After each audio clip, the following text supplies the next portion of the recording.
Hey, I'm John Reese III. I'm the founder of Garage in Life, and yesterday was St. Patrick's Day, so I hope you guys had a good St. Patty's and nothing happened to make you as angry as the leprechaun on my shirt. But nevertheless, I got something that will make you happy because I'm going to tell you about options when it comes to doing the landmine if you don't have a landmine attachment for your power rack. So a little bit of background, landmines have been an important part of my training over the past year, and up until recently we've had power racks that had a landmine attachment. But with my forever in between power rack, which I am Frankensteining as we speak, putting different things on it, it came without a landmine attachment because that wasn't the jam back when they made this power rack. So no problem, because I've got two options for if you have a power rack that doesn't have a functional trainer landmine attachment. And here they are.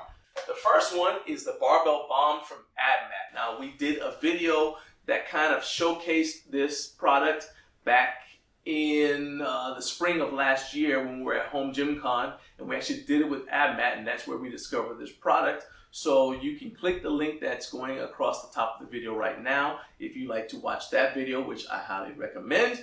But this is the Barbell Bomb, and we'll go into a little bit of the pros and cons with this product here. The other product that I have is the Everstrong T-bar row attachment. Now, I know that this isn't called a landmine attachment, it's called a T-bar row attachment, but ignore that, because this is what I use it for. I use it for landmines. Yes, you could probably use it for T-bar rows as well, but that's not the point of today's video now, is it? Okay, you're gonna make me mad like the leprechaun. You keep on interrupting me. All right, so let's begin with the Everstrong. We'll come back to the Barbell Bomb in a second. All right, because in the Bible it says the last shall be first. So what you need in order to use this Everstrong attachment is a bumper plate, okay? And so that means you're gonna need an extra bumper plate. And I like to use a 45-pound bumper plate like this one. And the reason for that is I want the plate itself to be as heavy as possible so that it's less likely to slide. But even so, even though I try to use a heavy bumper plate, I still think that it's a good idea to put the back of the bumper plate up against something like your power rack, something that's not going to go anywhere. You could also put this bumper plate in a corner, and once again, bumper plate, because you could use say a 45-pound metal plate, but that's more likely to cause damage to the plaster of your wall if you put it in a corner. So bumper plate, 45 pounds. All right, now this part's very important. Take the short end of the Everstrong T-bar row attachment and put it inside the bumper plate. You are almost done with installation. Then you're gonna take a barbell and stick it in the end here. I know this is kind of Barney style for most of you, but somebody out there is gonna get this wrong. I don't know how, but if you are one of those people that gets this wrong, video it, post it on Instagram, and tag at Garage in Life, because I want to see it, because I'm always amazed by the human capacity for invention. Anyway, so you put this in here, then you want to crank it down and tighten it. It's very important that you tighten it down as much as you can, because if you don't, the barbell's going to move around and you're more likely to cause damage to your sleeve from it sliding back and forth. There's a little bolt in there, and you want to make sure your sleeve is held tightly, because that's what's going to cause scratches and scrapes on your sleeve.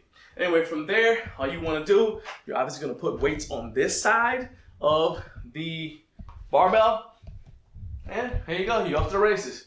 Now you can do this, landmine stuff, all the landmine stuff you need to do, and just, yeah, T-bar rows, whatever. Happy now? All right, so pros and cons of this method are you have to have a bumper plate in order to do it. So if you only have, let's say, 2 bumper plates and you need both of them on that end where you're going to be lifting the weight, well, then you're kind of stuck over here, right? So you always have to have an extra bumper plate in order for this method to work. All right, let's move on to method number 2, and that is the Barbell Bomb from AbMat.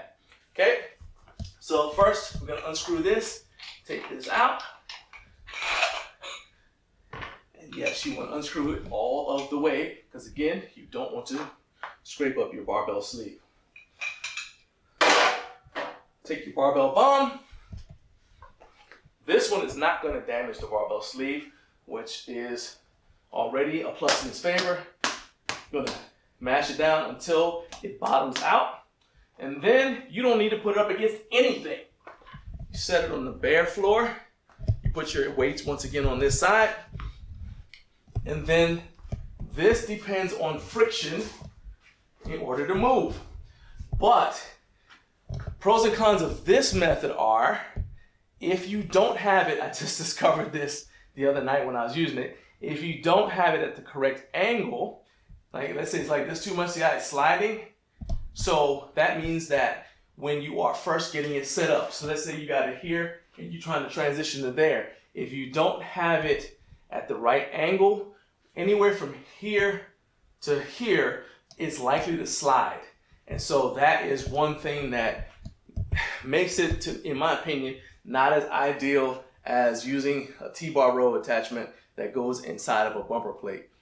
But you're gonna have to figure out which one works best for you. But still, this is a great option. Another thing I like about this is you can use it in the middle of the floor, so you're not forced to go into to find a free corner. So if you have a home gym where your corners are not easily accessible, this is something that's gonna work for you. Just, again, be careful, because especially if you are working with heavier loads, because you don't want to be in this position trying to push this way and the whole thing goes out from underneath you and you end up yeeting your barbell across the floor. So those are your two methods. Those are your two options. You may have already known about them, but now you know some more, all right? As far as cost goes, it's very, very cost effective. The T-bar row attachment is on Amazon, and it is for $37.85 plus shipping unless you have Amazon Prime. And then you can find the Barbell Bomb either at AbMat, or it is also available at Rogue Fitness. It is $45 at both places.